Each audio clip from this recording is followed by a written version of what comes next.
in focus. Jake tipped his face to hers and grinned. No matter how bad things had seemed, Jake was the light that led her through every day. "You're the best thing I ever did in my life, sweet boy." Nick would have loved this parade. For a moment, she drifted away in the memory of his warm touch, how it would feel with him standing here next to her, one arm around her and hugging her close. Who am I kidding? He wouldn't have been by my side. He'd have been in the parade. That made her smile, and her heart lift. "You'll always fill my heart, Nick." Jake let go of her and threw his hands in the air, then darted into a group of bobbing school-aged kids, nearly disappearing from her view.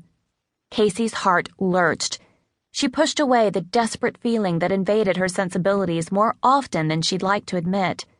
Fighting the urge, she folded her arms to keep herself from grabbing Jake and holding him close. Although Riley didn't say anything, Kasey felt her friend watching her reaction. "I know you're worried about me. I wish I could tell you I'm okay." High school football players in full gear walked the edge of the crowd handing out candy. Jake swerved to the outside of the clump of kids at the sidewalk's edge, then ran back toward her with his treat. He opened his hand to show her the surprise. "Our favorite," she said as she eyed the red licorice candy. "It's like he knew." He dropped the bounty into the plastic Piggly Wiggly bag she held for him. "This is the best parade ever." He turned toward Riley. "I can get you one, too." He darted into the crowd, then came back to deposit something else in the bag. "Thanks, Jake." Riley raised her hand and Jake high-fived her, then dropped his hands to his hips. "This is fun work." Riley nudged Kasey. "Wouldn't it be awesome to be that young and naive again?" The Adams Grove Fire Department truck rumbled by with the volunteers hanging precariously from it. Right behind that, Scott Calvin cruised by in his sheriff's car, with his blue lights flashing and a whoop of the siren. "It's Mr. Scott!" Jake waved frantically. "Look, Mom, look!" "I see." She waved at Scott. He looked like a movie star version of a cop with his deep tan and mirrored sunglasses. He slid off his glasses and winked as he waved.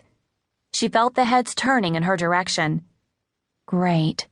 Now the whole town will be talking again.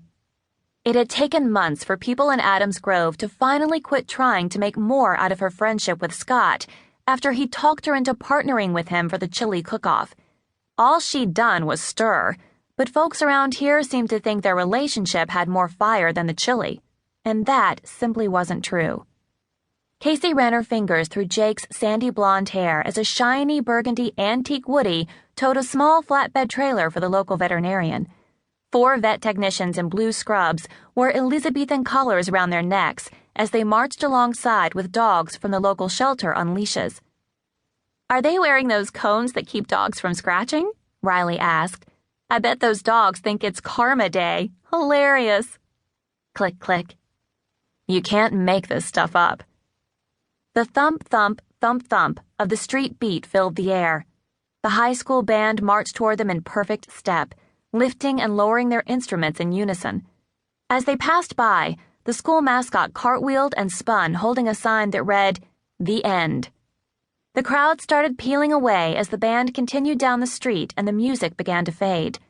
A line was already snaking out from Mac's Bakery as they walked by. "Mom, can we get cupcakes for your birthday?" "Sure," Kasey said.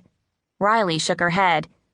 "I'm going to make your mom a birthday cake and bring it with me when we come next Saturday." Jake clapped his hands. "I love your cakes. You're the best cook ever." "And I thought all little boys love their moms cooking best," Kasey said. "Well, I am one heck of a cook," Riley said. They walked hand in hand back to the car in the primo parking spot Scott had saved for them behind the sheriff's office. Kasey unlocked the car with a click of her key fob, and Jake whipped open the door to climb into the back seat and buckle himself into his booster. "I got lots of stuff." Jake dug through the bag of treats. "School things, too." "Are you excited about starting school?" Riley asked.